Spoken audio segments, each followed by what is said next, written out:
ठीक है ना। बिल्स क्या हैं? प्रपोजल्स हैं लेजिस्लेशन के लिए, ठीक है।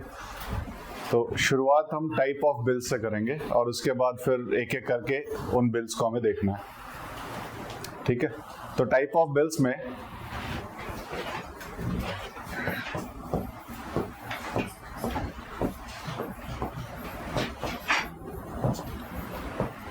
on the basis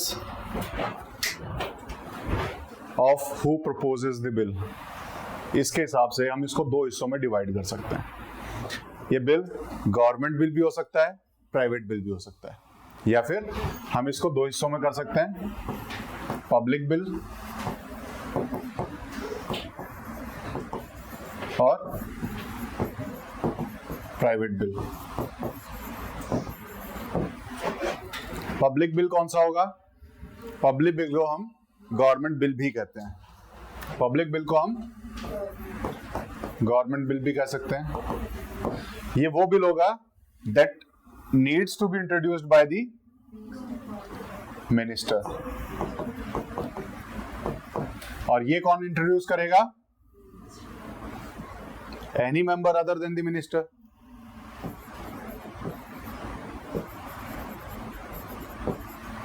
Any member other than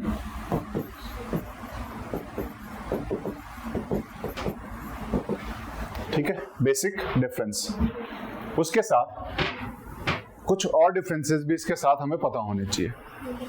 जो गवर्नमेंट बिल है या फिर पब्लिक बिल है उसको थोड़ी सी प्रायोरिटी मिलती है। ये इंट्रोड्यूस किया जाता है विद दी 1 वीक या फिर 7 डेज नोटिस के साथ। कितने नोटिस के साथ? 7 डेज, कि जिस दिन इसको नोटिस मिलेगा उसके 7 डेज में they can introduce the bill. लेकिन इसको इंट्रोड्यूस करने के लिए at least 1 month notice should be given, यानी कम से कम 1 महीना पहले बताना पड़ेगा कि हम इस बिल को लाने जाते हैं। तो ये डिफरेंस हो गया। उसके अलावा इसको प्रिपेयर करने की जिम्मेदारी जो भी इंट्रोड्यूस कर रहा है वो पूरा डिपार्टमेंट उसकी हेल्प कर सकता है, यानी इसको हेल्प करने के लिए देयर इज अ डिपार्टमेंट। तो यहां पर उसको प्रिपेयर करना है बिल को, तो डिपार्टमेंट की हेल्प मिल जाती है। लेकिन प्राइवेट बिल के अंदर it is the individual responsibility to prepare the bill.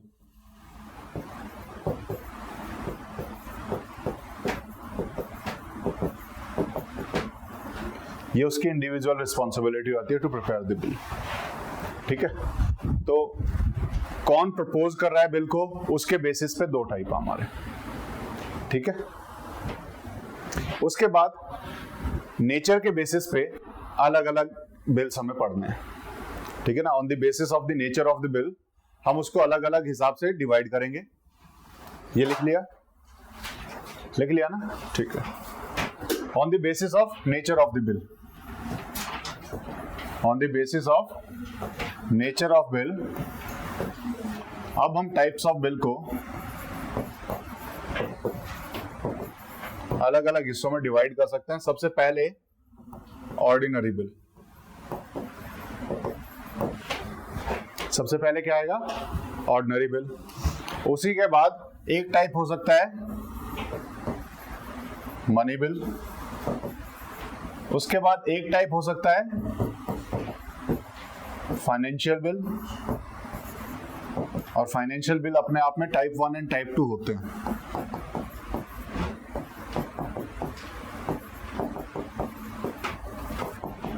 थोड़ा थोड़ा डिफरेंस है, देख लेंगे। और उसके बाद एक और टाइप जो बच गया, that is constitutional amendment bill.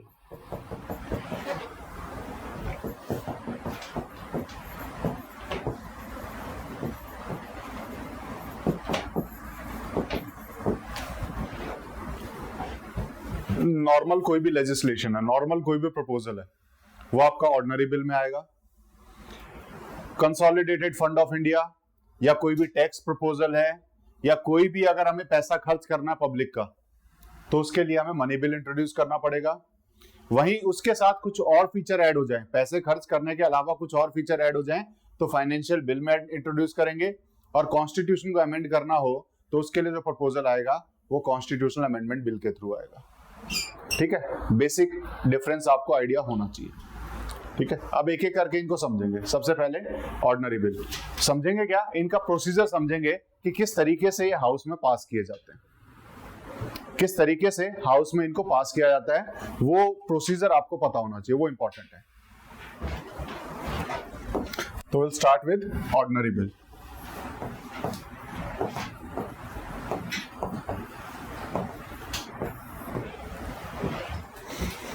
Ordinary bill जब हम पास करेंगे तो हाउस के अंदर कुछ रीडिंग्स होती हैं, ठीक है ना। एक तो हमें पता है कि लोकसभा, राज्यसभा और प्रेसिडेंट, इन तीनों से कोई भी बिल पास होना चाहिए, तभी उसको हम एक्ट बना पाएंगे, नहीं तो नहीं बना पाएंगे।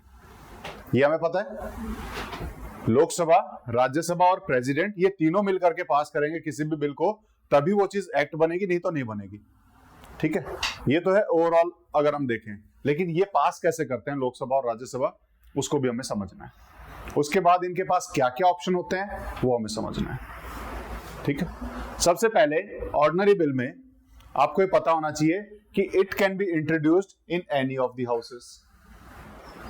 It can be introduced in any of the houses, either in Lok Sabha और इन दी राज्यसभा, किसी भी हाउस में इसको इंट्रोड्यूस किया जा सकता है। तो सबसे पहली बात ऑर्डिनरी बिल के लिए ये लिख लो, it can be introduced in any of the houses, either in Lok Sabha और इन राज्यसभा। कोई इसके लिए स्पेशल वो नहीं है कि इसको लोकसभा में ही इंट्रोड्यूस करना है, राज्यसभा में ही करना है, कोई ऐसा जरूरी नहीं है। सेकेंड पॉइंट इसके साथ आपको जो इंपॉर्टेंट लिखना है, that is it can be introduced either by a minister और bye a private member.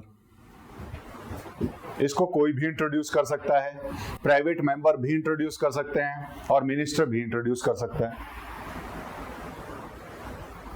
It can be introduced either by minister और प्राइवेट मेंबर।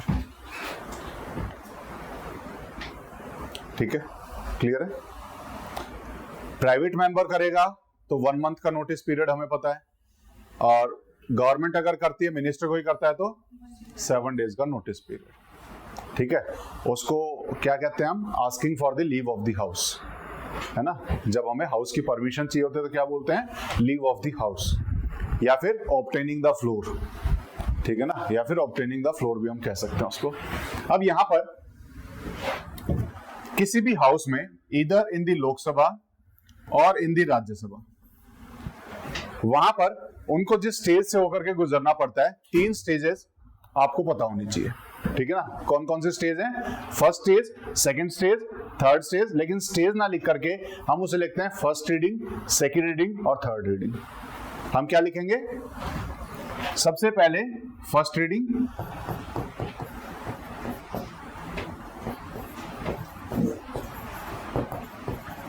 सेकंड रीडिंग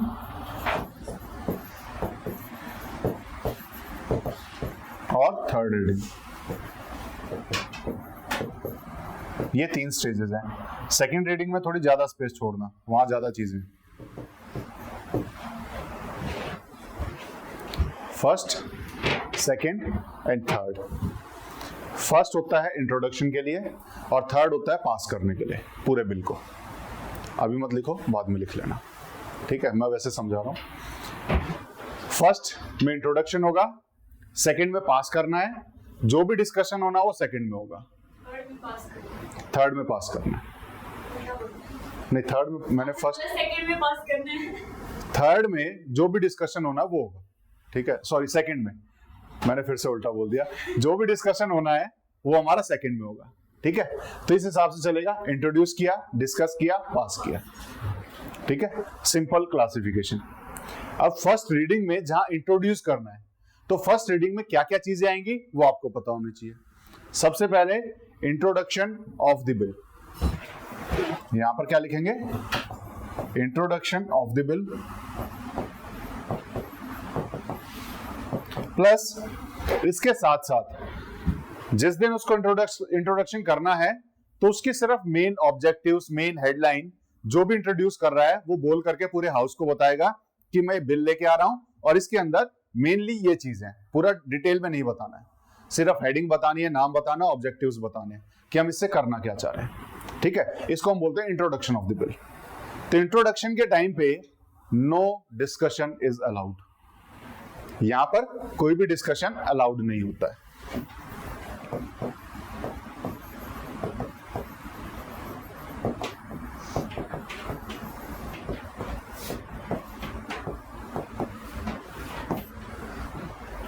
ठीक है। प्लस जैसे ही मिनिस्टर या प्राइवेट मेंबर इसको इंट्रोड्यूस करता है, उसके बाद उस बिल को पब्लिकेशन के लिए भेज दिया जाता है। Publication in the gadget, publication in the gadget. ठीक है। तो यहां पर इंट्रोडक्शन के बाद उसको क्या करेंगे हम, publication in the gadget.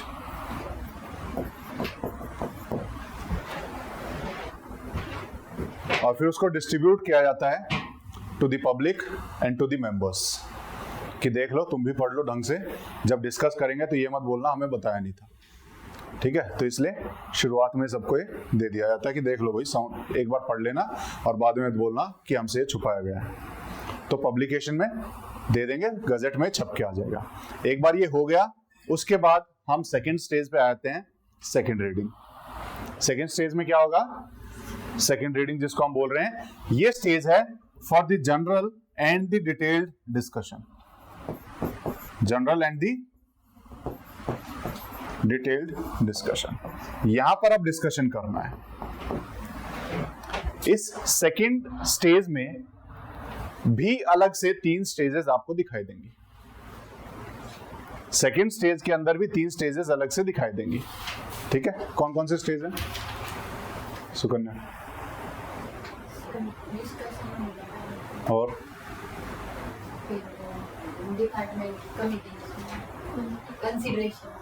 Consideration और स्नेहा इसके लिए स्क्रूटनी के लिए डिपार्टमेंट। सीक्वेंस में बताओ स्नेहा। सर पहले तो वो पब्लिक के लिए चैट ओपन करेंगे। नहीं, वो तो पहले उसमें हो गया, मुझे सिर्फ स्टेज बता दो कि जनरल स्टेज में 4 ऑप्शन ओपन होंगे।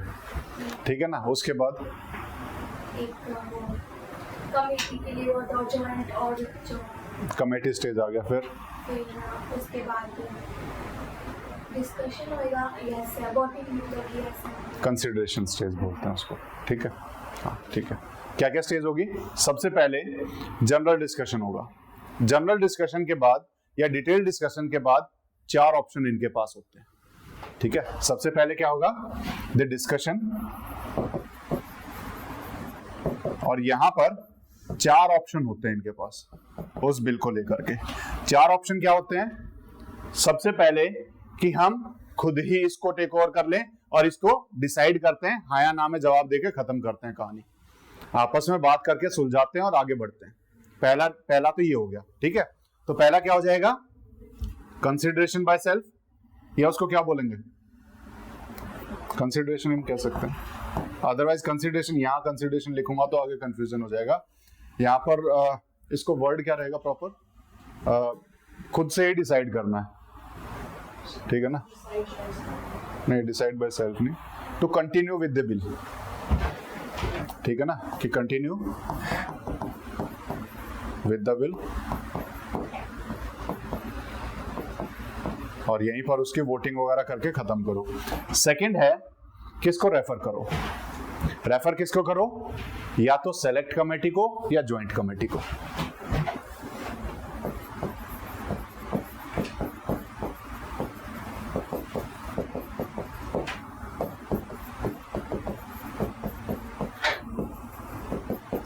यहां पर सेलेक्ट कमेटी के बारे में लिख लो एक बार अलग से हेडिंग डाल के।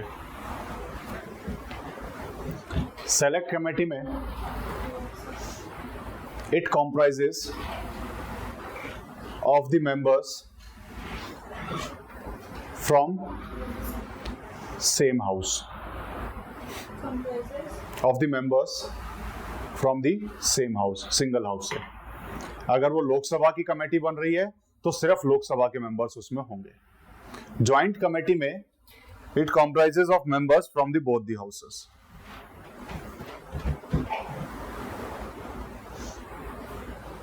It comprises of members from both the houses। ठीक है। तो यहां पर इनके पास ऑप्शन हुए कि हम या तो इसको हम खुद ही कंसीडर कर लेते हैं, ठीक है ना, यहीं पर हम ही कंटिन्यू करते हैं, किसी कमेटी को देने की जरूरत नहीं है, हम डिस्कशन करते हैं, बात खत्म करते हैं और आगे चलते हैं। पहला ऑप्शन तो ये हो गया।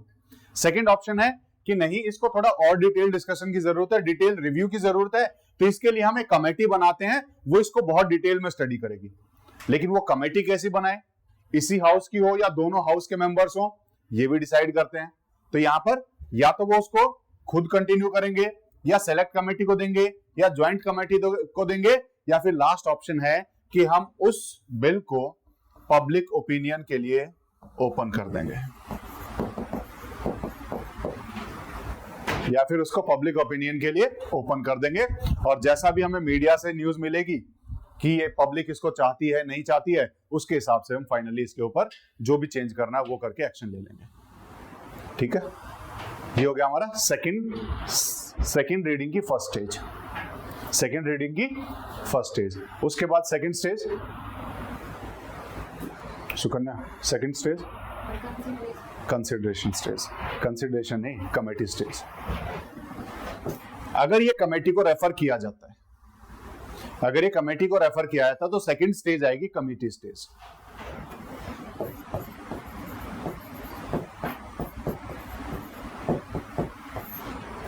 ठीक है ना, और यहां पर कमेटी को रेफर कर दिया। अब कमेटी बहुत डिटेल्ड इसको आपस में रिव्यू करती है, बहुत डिटेल रिव्यू करती है यहां पर, और रिव्यू के साथ साथ यहां पर उस कमेटी को ये पूरा राइट होता है कि अगर थोड़ा बहुत वो अमेंड इस बिल में करना चाहें तो they can amend the bill, but लेकिन उसका जो मेन एम है, मेन ऑब्जेक्टिव है, या फिर जो उसका बेसिक स्ट्रक्चर है वो चेंज नहीं करना है। ठीक है, यहां पर क्या किया जा सकता है, committee can amend or the recommend the amendments, committee can amend or recommend the amendments without changing the basic structure. ये आपको इसमें लिखना है, लिख लो कमेटी के पास क्या पावर होती है कि वो चेंज कर भी सकती है कि नहीं कर सकती है। ठीक है ना, तो committee can amend or recommend the amendments without changing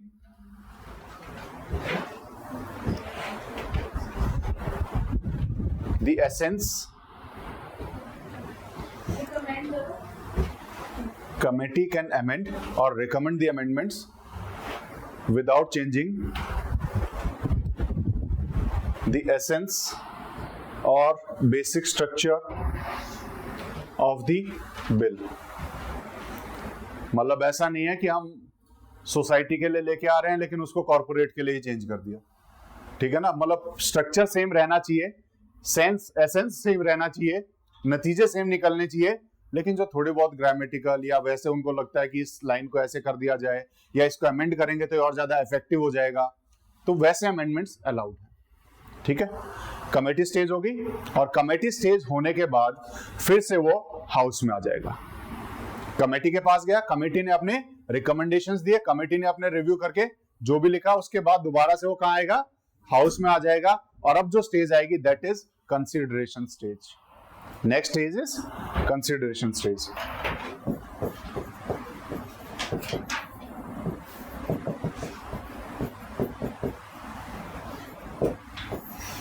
अब बिल को कंसीडर करना है या नहीं करना है ये यहां डिसाइड करेंगे, लेकिन कंप्लीट बिल को नहीं डिसाइड करेंगे, कंप्लीट बिल को नहीं, clause by clause.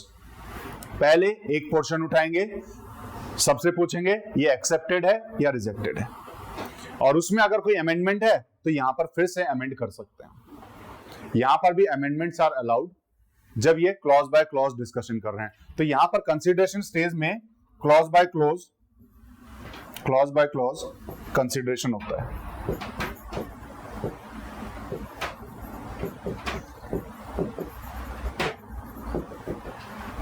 Consideration and voting.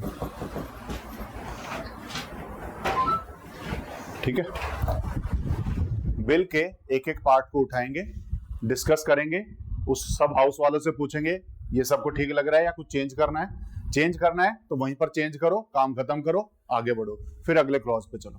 ये होता है कंसिडरेशन स्टेज पे। पूरा बिल डिस्कस हो गया यहां पर।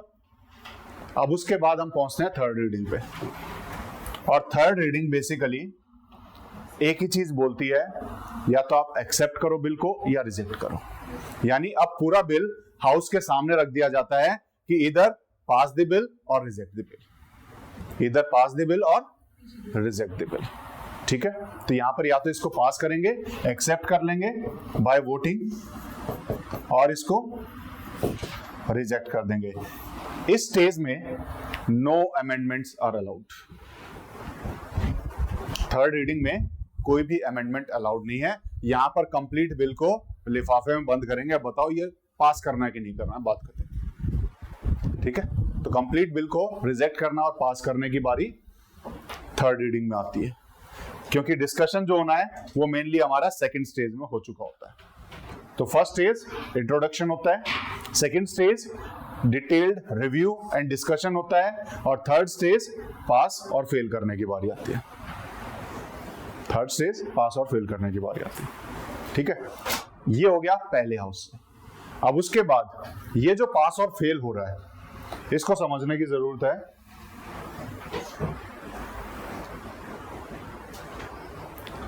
ये जो पास और फेल कर रहे हैं हम, ये कौन सी मेजॉरिटी से कर रहे हैं? Simple majority. ठीक है, ऑर्डिनरी बिल को सिंपल मेजॉरिटी से पास किया जाता है।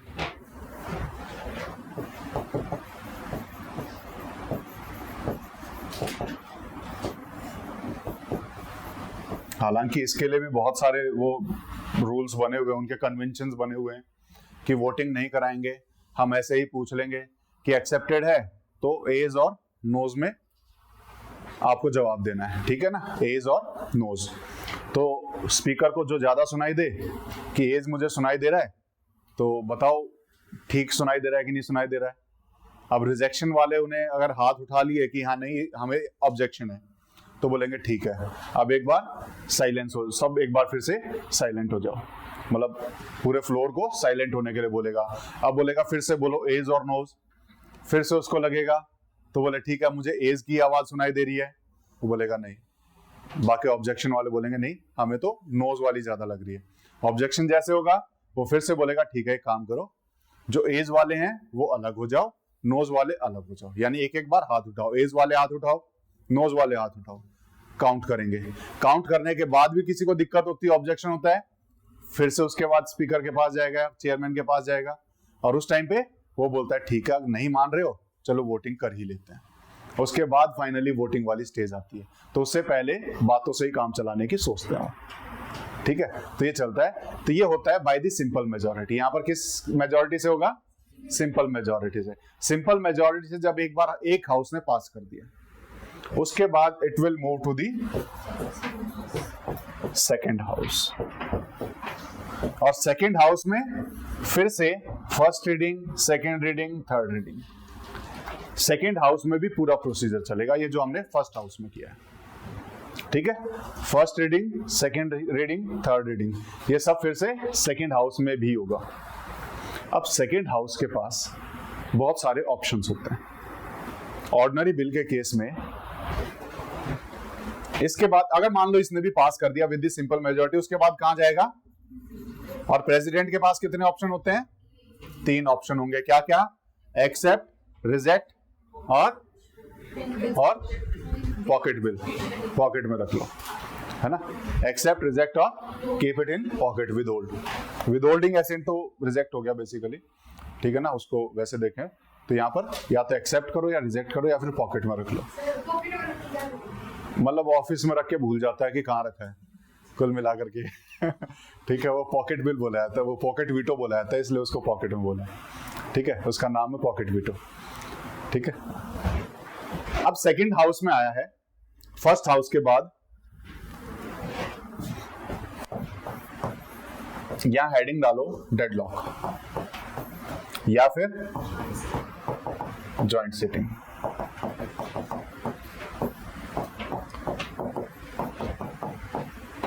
आर्टिकल 108 जॉइंट सिटिंग कहां लिखा हुआ है? आर्टिकल 108 में लिखा हुआ है। इन case of deadlock joint sitting करानी होती है। इन case of deadlock joint sitting करानी होती है, लेकिन डेडलॉक कहां कहां पर? एक तो इस केस में और एक इस केस में। जॉइंट सिटिंग सिर्फ 2 ही केस में पॉसिबल है। एक तो ऑर्डिनरी बिल्स के केस में, एक फाइनेंशियल बिल के केस में।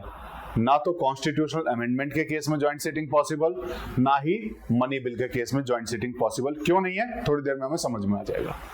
ठीक है,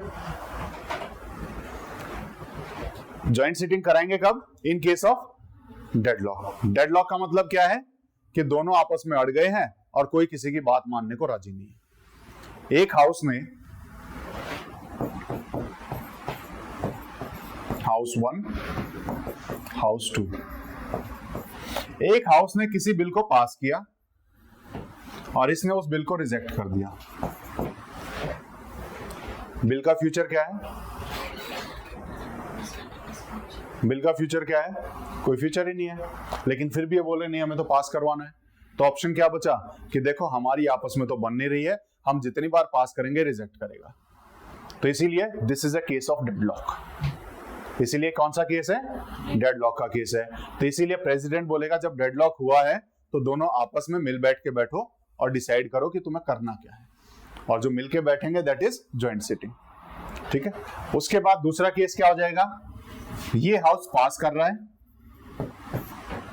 इस हाउस ने उसको रिकमेंडेशंस के साथ वापस भेज दिया। रिकमेंडेशन या फिर अमेंडमेंट के साथ रिटर्न कर दिया कि देखो हम तो ये अमेंडमेंट करना चाह रहे हैं, तुम देख लो तुम्हें ठीक लग रहा है कि नहीं लग रहा है। और जब ये वापस आएगा ये इस अमेंडमेंट को मना कर दें कि नहीं हमें अमेंडमेंट ठीक नहीं लग रहे। तो this is a case of deadlock कि ये कुछ चाह रहे हैं लेकिन ये उसको मानने को तैयार नहीं है। तीसरा केस, इन्होंने पास किया और ये अपने पास रख के बैठ गए, 6 महीने हो गए बिल को कुछ नहीं कर रहे। 6 महीने हो गए और बिल को कुछ नहीं कर रहे हैं। तो 6 महीने से ज्यादा जब बिल अपने पास रखे रखे बैठ जाएं तो उस केस को भी कंसिडर किया जाता है कि this is a case of deadlock. उसको भी क्या कंसिडर किया जाता है? This is a case of deadlock. और जब डेडलॉक का केस आ जाए उस केस में मैंडेटरी है कि प्रेसिडेंट को जॉइंट सिटिंग करानी है। उस केस में क्या कराना है? Joint sitting. ठीक है,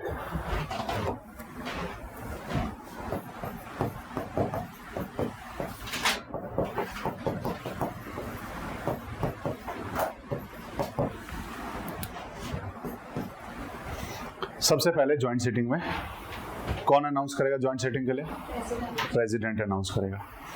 जब अनाउंस किया है उसके बाद दोनों हाउस के मेंबर्स यहाँ करके बैठेंगे। कुछ मिनिमम स्ट्रेंथ चाहिए क्या यहाँ बैठने के लिए, या 2-4 आए तो भी चल जाएगा? कोरम मेंटेन करना होता है ना, उसको हम बोलते हैं कोरम। तो what is the quorum that is required for the proceedings of the joint sitting? So this is 1/10 of the total strength. Lok Sabha में भी 1/10 है, राज्यसभा में 1/10 है। अगर 1/10 मेंबर लोकसभा में अगर नॉर्मल कार्रवाई चल रही है 1/10 मेंबर नहीं आते हैं तो हाउस को एडजर्न कर दिया जाता है, उसको आगे नहीं चलाते, क्योंकि कार्रवाई करने के लिए, किसी भी काम को करने के लिए कम से कम रिक्वायर्ड जो मेंबर हैं दिस इज 1/10। ठीक है, राज्यसभा के केस में भी इट इज 1/10 और ज्वाइंट सीटिंग के केस में भी इट इज 1/10। तो कोरम रिक्वायर्ड इज 1/10। ठीक है, कोरम क्या होता है समझ में आ गया? Minimum strength to require to proceed the case. ठीक है, कोरम 1/10 हो गया। उसके बाद सेकंड क्वेश्चन होता है कि हम ज्वाइंट सीटिंग में तो बैठ गए हैं लेकिन इसको प्रिजाइड कौन करेगा? यानी लोकसभा में तो स्पीकर है, राज्यसभा में चेयरमैन है जो वाइस प्रेसिडेंट होता है। जब दोनों हाउस मिलके बैठ गए तब कौन उस कुर्सी पे बैठेगा चेयरमैन की? तो ये पावर होती है स्पीकर की। किसकी पावर होती है? और जब भी लोकसभा और राज्यसभा की पावर्स में जब आपको लिखना हो तो उस टाइम पे लोकसभा की स्पेशल पावर में इस चीज को मेंशन करना कि जब भी ज्वाइंट सिटिंग का केस होगा उस केस में स्पीकर की पावर होती है, वो जाकर के चेयर करता है ज्वाइंट सिटिंग को, वहां राज्यसभा की पावर नहीं होती है। तो सबसे पहले किसको मौका मिलेगा? स्पीकर को। अगर स्पीकर नहीं है तब कौन आएगा? अगर स्पीकर एब्सेंट है तो तब कौन आएगा? डिप्टी स्पीकर आएगा, तब भी चेयरमैन को मौका नहीं मिलेगा। स्पीकर के केस में कौन, इसकी जगह कौन आएगा? मान लो डिप्टी स्पीकर भी नहीं है तो डिप्टी चेयरमैन आएगा, चेयरमैन नहीं आएगा क्योंकि he is not the member of the house, he is not the member of the house. इसकी जगह पे फिर कौन आएगा? Deputy chairman of the Rajya Sabha. ये प्रेजाइडिंग ऑफिसर की जो चेन है इस टाइप से चलेगी। ठीक है, डेडलॉक हुआ है, ज्वाइंट सीटिंग हुई है, प्रेसिडेंट ने ज्वाइंट सीटिंग के लिए ऐलान कर दिया है। उस केस में first is quorum, 1/10 member minimum present होने चाहिए। प्रेजाइडिंग ऑफिसर कौन बनेगा? स्पीकर बनेगा, उसकी जगह डिप्टी स्पीकर, उसकी जगह डिप्टी चेयरमैन। यहां तक कोई डाउट नहीं। उसके बाद उस बिल के ऊपर डिस्कशन होगा जिस बिल को इन्होंने डेडलॉक किया था। अब सबसे पहला क्वेश्चन, क्या उस बिल में, इस स्टेज में कोई भी अमेंडमेंट अलाउड है? क्या उस बिल में कोई भी अमेंडमेंट अलाउड है जिसमें ये डेडलॉक करके आए हैं? अलाउड है सिर्फ 2 केसेस में। कौन से केसेस हैं? कौन से केसेस हैं? 2। सबसे पहला, जहां पर जिस मुद्दे पे डेडलॉक हुआ है, यानी उस बिल में से कौन सा ऐसा क्लॉज है जिसके ऊपर दोनों एग्री नहीं हो रहे हैं। अगर वो उसको चेंज करना चाहते हैं तो यहां पर बैठ करके कर सकते हैं, यहां पर बैठ के कर सकते हैं। और दूसरा केस क्या है? या फिर उसमें ऐसा कोई अमेंडमेंट रिक्वायर हो जिसकी वजह से दोनों आपस में आने को राजी हो, ठीक है ना। अदरवाइज नॉर्मल बिल में अमेंडमेंट यहां पर अलाउड नहीं होते, ठीक है।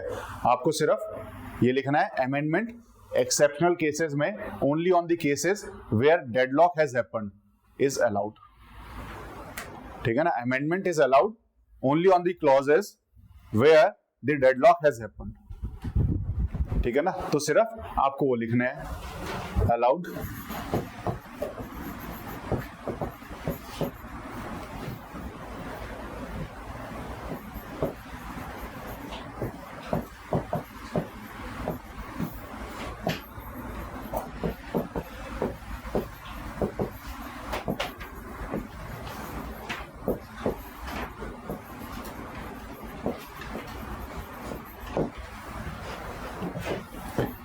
चलो अमेंडमेंट पे भी राजी हो गए।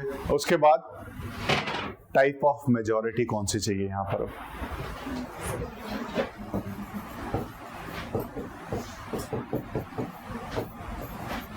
टाइप ऑफ मेजॉरिटी कौन सी चाहिए? Simple majority. ज्वाइंट सिटिंग में सिंपल मेजॉरिटी चाहिए।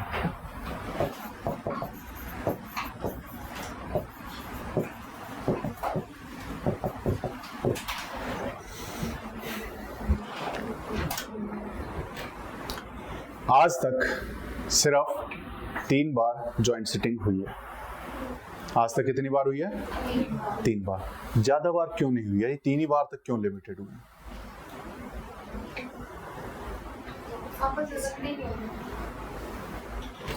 आप नंबर्स कैलकुलेट करो। लोकसभा के पास है 543 मेंबर्स और राज्यसभा के पास हैं, अगर दोनों साथ भी बैठ जाएं तो राज्यसभा की मर्जी के बिना, लोकसभा की मर्जी के बिना राज्यसभा कुछ कर ही नहीं सकती।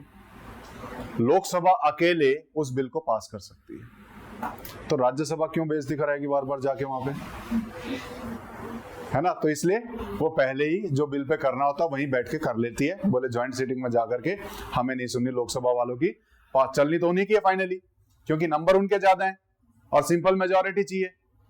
तो इसीलिए बार बार ज्वाइंट सीटिंग नहीं होती है, क्योंकि वहां पर भी लोकसभा की ही चलती है। तो जब लोकसभा की स्पेशल पावर्स के बारे में लिखो तो दूसरी बात हमेशा ये लिखना कि वहां पर हमेशा नंबर्स में लोकसभा के मेंबर्स ज्यादा होते हैं। तो इसीलिए Rajya Sabha has a minority in the joint sitting, तो उनकी तो वैसे ही नहीं सुनी जानी, ठीक है। तो 3 केसेस लिख लो जहां जहां आज तक ज्वाइंट सिटिंग हुई है। सबसे पहले dowry prohibition act, dowry prohibition act 1956,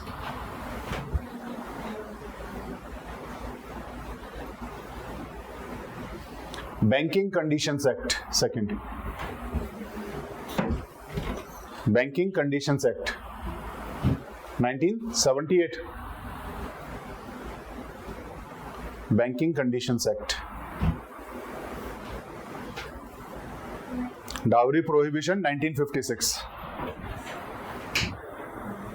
banking conditions 1978, and last is Prevention of Terrorism Act, POTA, Prevention of Terrorism Act 2002.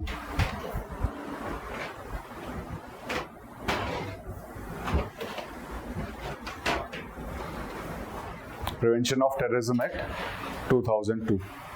ठीक है, आज तक सिर्फ 3 केसेस पे ज्वाइंट सिटिंग हुई है। ये 3 केसेस हैं, इसलिए इंपॉर्टेंट हो जाते हैं। लंबी लिस्ट होती तो इंपॉर्टेंट नहीं भी होते। ठीक है, क्लियर है? तो ज्वाइंट सिटिंग का चैप्टर यहीं खत्म। ठीक है, डेडलॉक कैसे कैसे पॉसिबल है, तो 3 केसेस हैं जहां डेडलॉक पॉसिबल है, तो डेडलॉक भी यहीं पर है। ऑर्डिनरी बिल यहां तक खत्म हो गया। ऑर्डिनरी बिल में लास्ट केस इज डेडलॉक, और डेडलॉक के बाद ज्वाइंट सिटिंग, उसके बाद भी पास हो सकता है। ठीक है, तो ऑर्डिनरी बिल हो गया। उसके बाद next is money bill.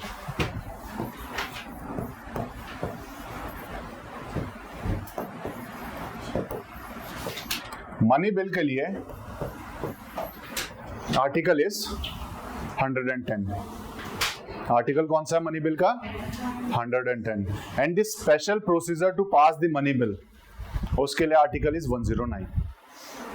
Special procedure to pass the money bill जो अपनाया जाना है, वो स्पेशल प्रोसीजर के लिए जहां पर राज्यसभा के पास लिमिटेड पावर्स हैं, वो 109 में लिखा हुआ है।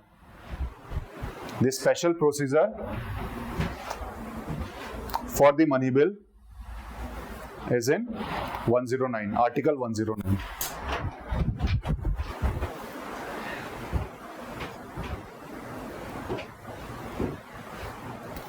ठीक है, तो बेसिक इसके आर्टिकल के बारे में जानकारी इतनी है। उसके बाद further, it can only be introduced in the Lok Sabha. Rajya Sabha में इसको इंट्रोड्यूस नहीं किया जा सकता। It can be introduced only in the Rajya Sabha, sorry Lok Sabha.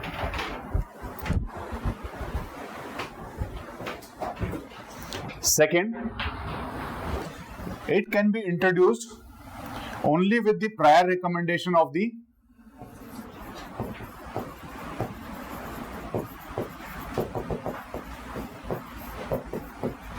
president. President से परमिशन लेनी पड़ती है मनी बिल को इंट्रोड्यूस करने के लिए लोकसभा में। तीसरा, इसके बारे में जो इंपॉर्टेंट पॉइंट लिखना है, whether any bill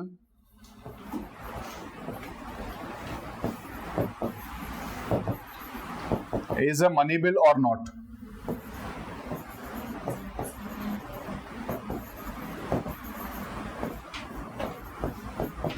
It is decided by the Speaker of the Lok Sabha. जिस भी बिल के ऊपर ठप्पा लग गया कि this is a money bill, तो उसको मनी बिल ही कहा जाएगा। Whether any bill is a money bill or not is decided by the Speaker of the Lok Sabha. और उसका डिसीजन फाइनल होता है इसके ऊपर। जैसे आधार बिल को एज मनी बिल पास किया गया था, क्योंकि स्पीकर ने बोल दिया था ये मनी बिल है, तो स्पीकर की समझ ज्यादा है बाकियों से, तो इसलिए उसकी बात माननी पड़ती है। ठीक है, घर में बड़े बूढ़ों की मानते हैं ना, तो स्पीकर वही बड़े बूढ़ों वाला रोल निभाता है वहां पर, तो उसकी बात माननी पड़ती है। ठीक है, तो decision of the speaker is final on the bill whether is a money bill और नॉट। ठीक है, कौन डिसाइड करता है मनी बिल है? स्पीकर। तो कहीं ये लिख के आ जाए मनी बिल प्रेसिडेंट डिसाइड करता है, तो गलत हो जाएगा, ध्यान रखना उसको। ठीक है, Lok Sabha only, introduce in the Lok Sabha only, prior recommendation of president is required, और whether any money bill is bill is. ठीक है, इतना हो गया। उसके बाद मनी बिल के प्रोसीजर की बात करते हैं। ठीक है, मनी बिल किस किस मैटर पे आता है, तो उसके लिए 110 में, आर्टिकल 110 में सब चीजें मेंशन की गई कि ये इन चीजों पे जो अगर बिल आएगा तो उसको मनी बिल कहेंगे। उनमें से क्या है, कुछ इंपॉर्टेंट चीजें आप लिख लो। Any bill that is about the taxation system, Any bill that is about the taxation system. Any bill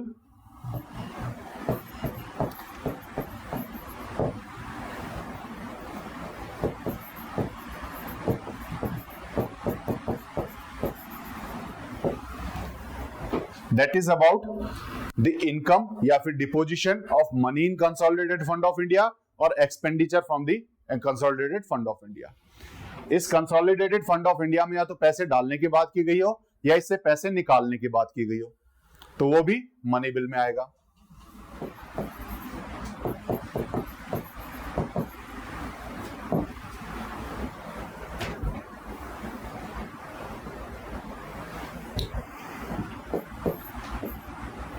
उसके बाद public account of India.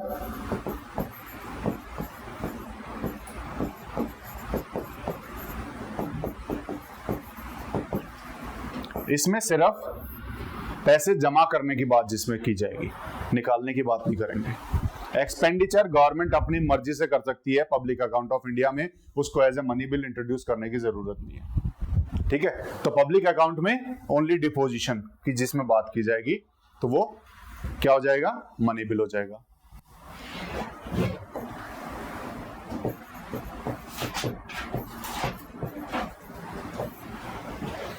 Government के लोन की बात जहां पर भी होगी कि हमें यहां से इतने पैसे बोरो करने हैं या फिर उसको इतने पैसे देने हैं, तो ये सब मनी बिल का पार्ट होगा. ये सब क्या होगा, मनी बिल का पार्ट. तो ये कुछ इंपॉर्टेंट हैं जो आपको पता होने चाहिए कि ये सब मनी बिल का पार्ट होते हैं. गवर्नमेंट कोई भी फीस लगाती है, कहीं पर भी कोई फी चार्ज करती है, तो मनी बिल का पार्ट नहीं है. ठीक है, जो लोकल टैक्सेस हैं, जो लोकल बॉडीज जैसे म्युनिसिपैलिटी या फिर पंचायत, ये कोई भी टैक्स लगाते हैं तो ये भी हमारे इसका पार्ट नहीं होता है. सिर्फ गवर्नमेंट टैक्सेस इसका पार्ट होते हैं. ठीक है, तो लोकल बॉडीज के taxes are not part of money bill, ये ध्यान रखना. क्लियर है मनी बिल के बारे में इतना. अब इसका प्रोसीजर हम देख लेते हैं. Can be introduced on the Lok Sabha. पहले क्या होगा, permission from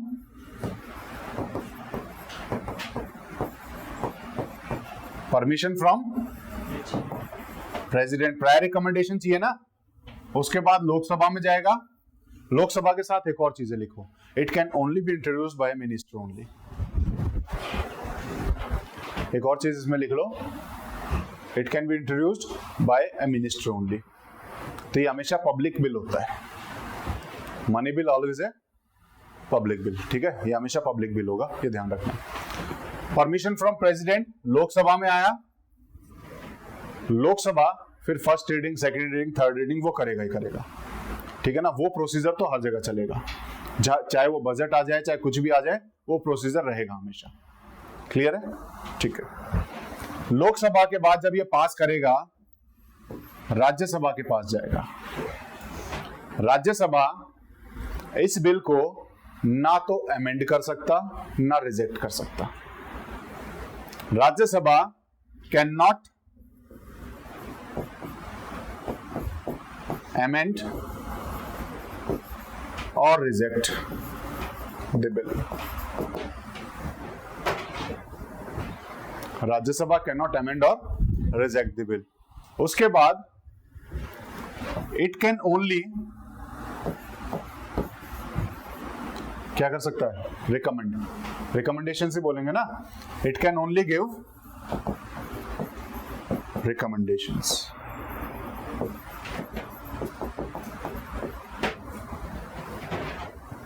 Rajya Sabha can only give recommendations to the bill. ठीक है, उसके बाद it has got only 14 days to decide upon. कितने दिन होते हैं, सिर्फ और सिर्फ 14 days. 14 days में या तो हाँ बोल दो या ना बोल दो, चाहे रिकमेंडेशन दे दो या ना दे दो. Final call lies with the Lok Sabha. उसके बाद दोबारा किसके पास जाएगा, ये लोकसभा के पास. चाहे उसमें रिकमेंडेशन हो ना हो, इसने रिजेक्ट किया हो ना किया हो, कोई फर्क नहीं पड़ता. लोकसभा उसको एज इट इज पास करके डायरेक्टली प्रेसिडेंट को भेज सकती है. फिर ठीक है, तो यहां पर राज्यसभा से सिर्फ और सिर्फ एक बार थोड़ी सी इज्जत देने के लिए पूछ लिया जाता है कि देख लो ऐसा ऐसा बिल बना रहे हैं, और बाद में ये मत बोलना कि तुम ऐसा बिल ले यार हमें बताया भी नहीं, तो घर के आदमी इसलिए बता रहे हैं, ठीक है ना, वही मेंबर ऑफ पार्लियामेंट है ना, हाँ, तो घर के आदमी इसलिए उसे बता दिया जाता है। लेकिन मनी बिल में लोकसभा का कोई रोल है क्यों नहीं? मनी बिल में लोकसभा का रोल क्यों नहीं है? सॉरी, राज्यसभा का रोल क्यों नहीं है? मैं भी गलत बोल रहा हूं, जब गलत बोलूं तो उसको ठीक कर दिया करो, ठीक है। मनी बिल में राज्यसभा का रोल क्यों नहीं है?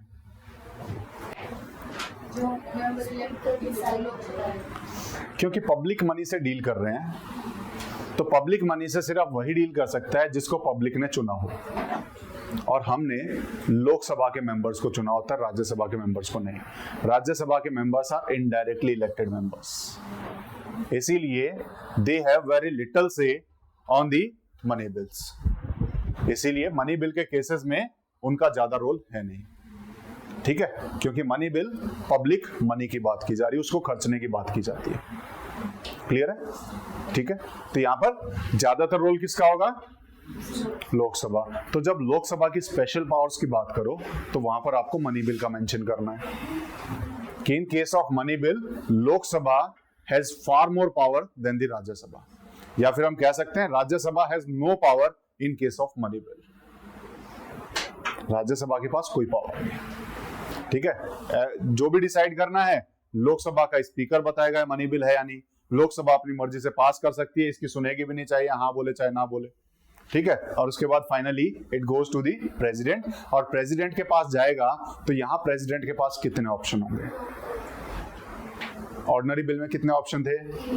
3, यहां सिर्फ 2 ऑप्शन होते हैं, या तो हाँ बोलो या ना बोलो, पॉकेट में नहीं रखना है,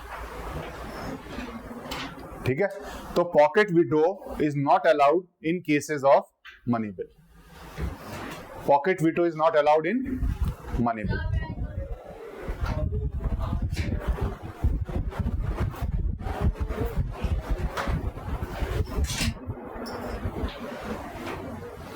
कम के बाद इन भी होता है, ठीक है।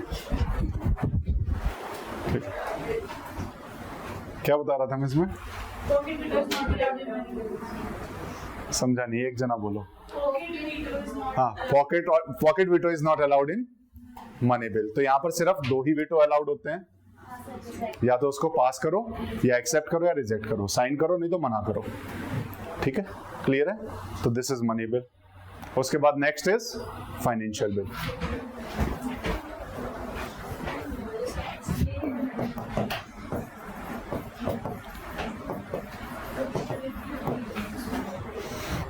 Financial bill are of 2 types. Financial bill कितने टाइप के हैं? 2 टाइप के। ये लिखा हुआ आर्टिकल 117 में। फाइनेंशियल बिल कहां मेंशन है? आर्टिकल 117 में। तो इसके 2 टाइप हैं, एक आर्टिकल 117 सब क्लॉज 1, एक फाइनेंशियल बिल टाइप 1 है। फाइनेंशियल बिल टाइप 1 जो लिखा हुआ आर्टिकल 117 सब क्लॉज 1 में। ये कौन सा बिल है और ये मनी बिल से कैसे अलग है? हम इसको फाइनेंशियल बिल टाइप 1 क्यों कह रहे हैं? ठीक है, इसमें आपके आर्टिकल 110 में जो मनी बिल में जो मैटर्स थे, कौन से मैटर्स? ये वाले मैटर्स, ठीक है। ये जो मैटर्स थे ये उनसे तो डील कर ही सकता है, प्लस सिर्फ वो नहीं होंगे, उनके अलावा भी अगर इसमें कुछ लिखा होगा तो सिर्फ मनी बिल के मैटर्स ना होकर के मनी बिल के साथ साथ अदर मैटर्स भी अगर लिख दिए जाएं तो मनी बिल का पार्ट ना होकर के वो फाइनेंशियल बिल में आ जाएंगे। तो 110 प्लस अदर मैटर्स। कोई भी ऐसा बिल जो सिर्फ मनी बिल से डील ना करके बाकी चीजों से भी डील कर रहा हो तो उसमें हम क्या करेंगे? Financial bill type 1। जैसे एग्जांपल कि हमने रोड बनानी है, खर्चा करना है, तो उसके लिए कंसोलिडेटेड फंड ऑफ इंडिया से पैसे निकालने पड़ेंगे, तो ये तो मनी बिल का मैटर हो गया। लेकिन जब रोड बनेगी उसके बाद टोल कलेक्शन लगाएंगे, टोल लेकर के हम पैसा वापस रेवेन्यू भी अर्न करेंगे। रेवेन्यू अर्न करना ये हमारा मनी बिल का मैटर नहीं आएगा, रेवेन्यू उसके मैटर में नहीं आएगा। तो ये हमने एक साइड तो हमने मनी बिल यूज किया है, लेकिन दूसरी साइड हम बाकी चीजें भी उसके साथ कैलकुलेट करके चल रहे हैं, तो वो मनी बिल में नहीं आकर के फाइनेंशियल बिल टाइप 1 में आ जाएगा। कहाँ आएगा? Financial bill type 1। Financial bill type 1 में मनी बिल का थोड़ा सा अगर हम कहें कि रोल होता है, क्योंकि यहां पर हम मनी बिल के थोड़े से मैटर्स को यहां रख रहे हैं, तो इसीलिए इसकी शुरुआत की स्टेज मनी बिल जैसी ही होती है। इसकी शुरुआत की स्टेज मनी बिल के जैसी ही होगी, जैसे स्टार्टिंग में it can only be introduced in the Lok Sabha. क्या होगा? It can be introduced in Lok Sabha only, and that too with the prior recommendation of president. बस जितना मनी बिल था उतनी ही इज्जत देनी है, बाकी ऑर्डिनरी बिल की तरह चलाओ। इंट्रोड्यूस हो गया, लोकसभा में हो गया, प्रायर रिकमेंडेशन ऑफ प्रेसिडेंट हो गया, बोले देखो मनी बिल वाले जितना था उतना हमने पूरा कर दिया है, अब उसके बाद हम तुम्हें ऑर्डिनरी बिल ट्रीट करेंगे। इसके बाद पूरा प्रोसीजर ऑर्डिनरी बिल की तरह चलेगा। दैट मीन्स राज्यसभा के पास इसमें पूरी पावर आ जाएंगी। लोकसभा के बाद जब राज्यसभा पे जाएगा तो राज्यसभा को भी first reading, second reading, third reading pass करना पड़ेगा, 6 मंथ मिलेंगे, ठीक है ना। वो सारा प्रोसीजर ऑर्डिनरी बिल में फॉलो होता है, वो सारा फॉलो होगा। इसके बाद में ज्वाइंट सिटिंग पॉसिबल है या नहीं है? है, सिर्फ यहां तक स्पेशल प्रोसीजर है। इसके बाद it will be considered as an ordinary bill only, और ऑर्डिनरी बिल में ज्वाइंट सिटिंग होती है। प्रेसिडेंट के पास कितने ऑप्शन अवेलेबल होंगे? 3, जैसे ऑर्डिनरी बिल में होते हैं, ठीक है। तो सिर्फ और सिर्फ जो स्पेशल जो मनी बिल में चीजें हैं, सिर्फ इतनी चीजें इंक्लूड करेगा, बाकी चीजें ऑर्डिनरी बिल की तरह चलेंगी। प्लस ऑर्डिनरी बिल,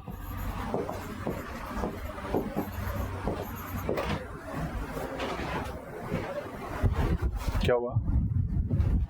नींद आ गई?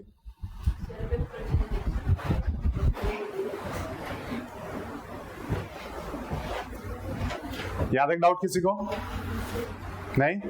ठीक है, अब सेकंड टाइप पे चलते हैं। बस ये फाइनेंशियल बिल टाइप 2 कर लेते हैं, कॉन्स्टिट्यूशनल अमेंडमेंट बाद में देख लेंगे, ठीक है। एक लाइन का तो है ये।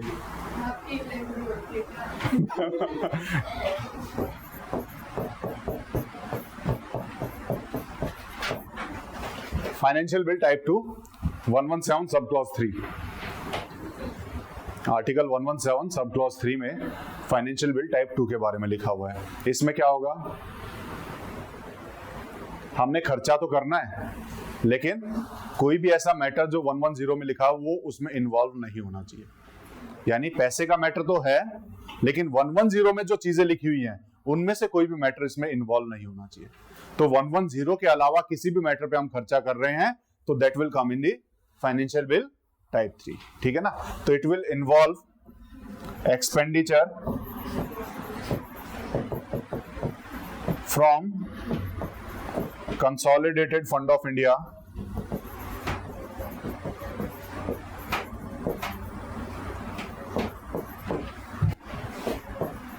except the matters mentioned in Article 110।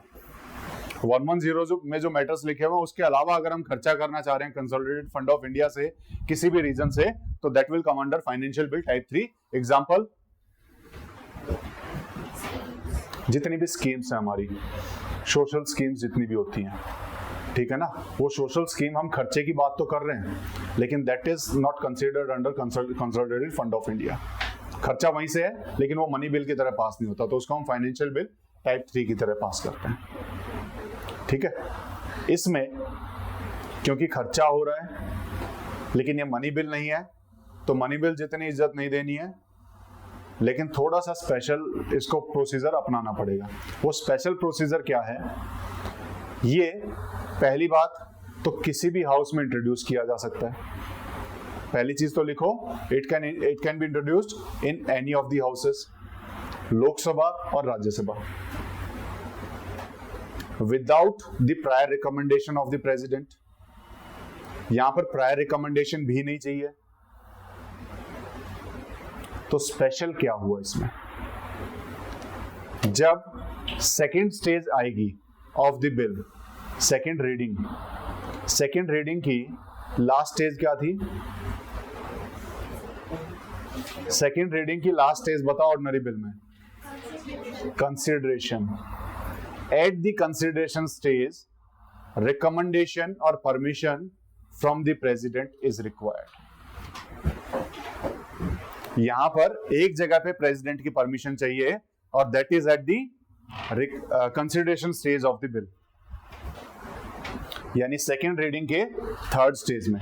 जब हम क्लॉज बाय क्लॉज डिस्कस कर रहे हैं तो बिना प्रेसिडेंट से परमिशन लिए हुए हम उसको वो नहीं कर सकते, तो वहां पर प्रेसिडेंट रिकमेंडेशन इज रिक्वायर्ड। ठीक है, वहां पर president recommendation is required at consideration stage. बस इतना सा इसमें स्पेशल है, उसके अलावा बाकी सारा का सारा ऑर्डिनरी बिल की तरह चलेगा।